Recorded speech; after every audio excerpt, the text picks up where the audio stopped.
अस्सलाम वालेकुम मेरी यूट्यूब फैमिली कैसे हैं आप? उम्मीद है खैरियत से होंगे।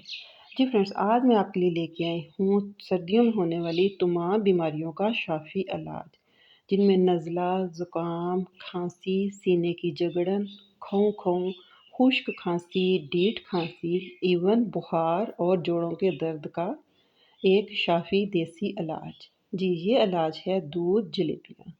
अभी भी हम गाँव वगैरह में देखते हैं, जैसे ही शाम पड़ती है मुख्तलिफ दुकानों पे दूध जलेबियों के स्पेशल स्टॉल लगते हैं। आपने ये क्या करना है, एक प्याले में 1 से 2 डालनी है जलेबियाँ, ऊपर डालना है आपने खौलता हुआ गरम-गरम दूध। इसको थोड़ी देर के लिए रख देना है ताकि सारी जलेबियाँ इसमें हो जाएँ सॉफ्ट। अब जी आपने बैठना है अपने बिस्तर पे और इस पूरे प्याले को बड़े मज़े ले लेकर खा लेना है।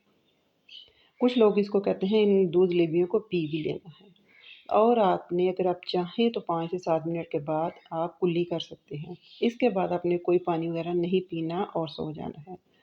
अल्लाह के फ़ज़ल करम से सुबह आपको जो मसला, जो बीमारी है, नाक बह रहा है, इवन कोई भी मसला है, इस टोटके से होगा आपका हल। ये खुद भी यूज़ करें, अपने बच्चों को खिलाएँ, इवन ये बुज़ुर्गों के लिए तो लाजवाब रेमेडी है। इस सर्दियों में इस नुस्खे को आप लाज़मी हफ़्ते में 1 से 2 दफ़ा इस्तेमाल करें। इस नुस्खे को इस्तेमाल करने के लिए बीमार होने की या बीमार होने की ज़रूरत नहीं है, बीमार होने से पहले आप इस नुस्खे को यूज़ करें। और इस वीडियो को ज़्यादा से ज़्यादा शेयर करें ताकि आपको ज़्यादा से ज़्यादा दुआएँ मिल सकें।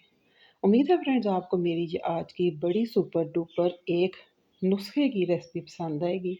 पसंद आई हो तो लाइक कीजिएगा, शेयर कीजिएगा और मुझे दुआओं में ज़रूर याद रखिएगा। टेक केयर, अल्लाह हाफ़िज़।